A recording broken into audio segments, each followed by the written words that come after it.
I am not a risky entrepreneur. Who said that? By the way, I fucking love hanging out with you guys.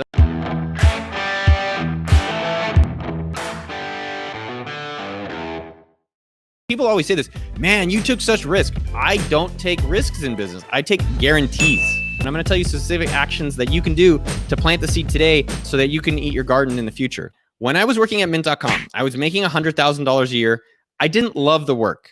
And I knew my dream, you have to know your dreams. My dream was to run my own show. Kind of like this. This is a show. I love you too, guys. To not be risky, I was like, I don't want to always be working at mint.com in this fucking cubicle, which we had cubicles. It's kind of crazy at a startup.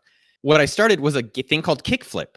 This is literally, and this is not going to make sense to you guys, but I built Facebook apps that put people's favorite teams on profiles and favorite sports players. And so this is a list of things that I sent to a developer that I found in the Philippines. So this is where I incorporated 2007. And then here's a logo. Here's our first Kickflip logo. Just keep it real. Yes, that was like one of my first things, Kickflip. What I did is that I had a day job. So if you don't have any money, don't be like, I'm going to go start a business and make a bunch of money, because you're not.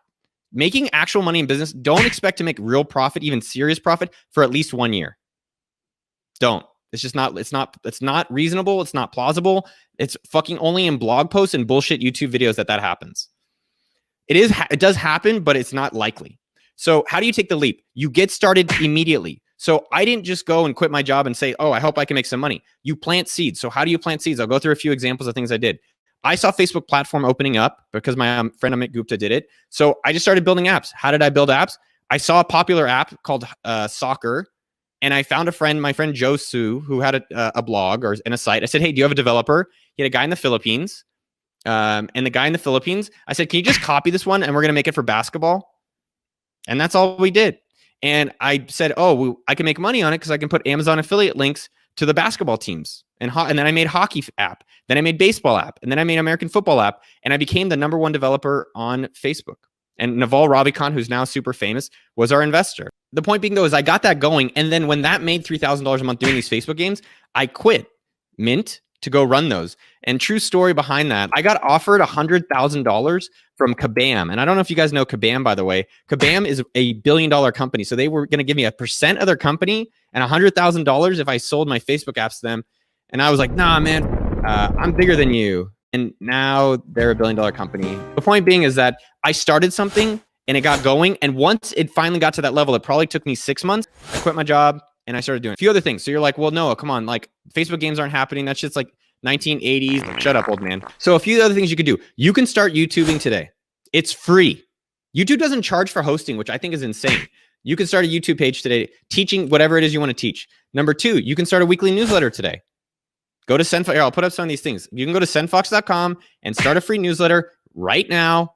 You could just start that. And guess what? In a year, if you can build up an audience, which you can, if you're commit every week to sending an email and actively promoting it, in 1 year, you will have an audience and you will be able to have a business. But the thing is, you have to start that today. So those are 2 that you can start in terms of if you want to be a content creator.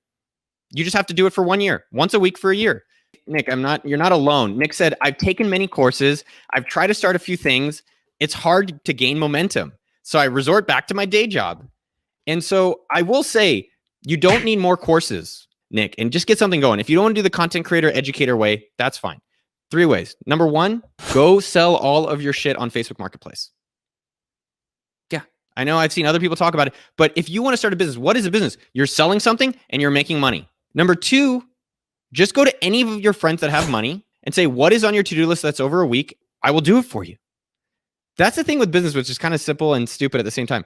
All you have to do is go to the people who have money and get it from them. And how do you get it from them? You find something valuable enough for them to pay you for.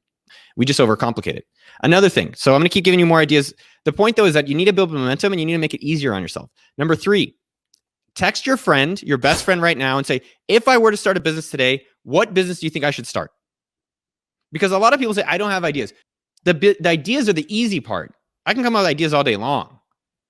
And you can actually, it was actually funny. Yesterday, I got this friend of mine asked me, she said, if AppSumo and all the businesses went away and you had to start something new, think about this, and you have unlimited resources and there's no chance of failure, what would you work on? And I think there's something beautiful about that prompt.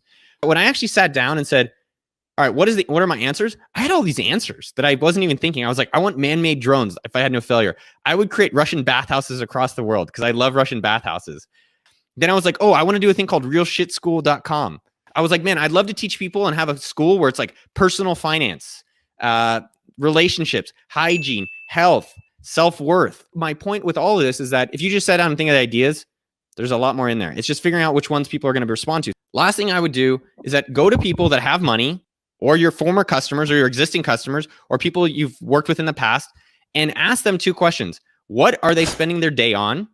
Because that's their priority. Or what are they spending their money on? So either help them make more money or help them save money towards either of those 2 things. And that was probably about like 5 or 6 different ways that we've gone there in terms of ideas and businesses.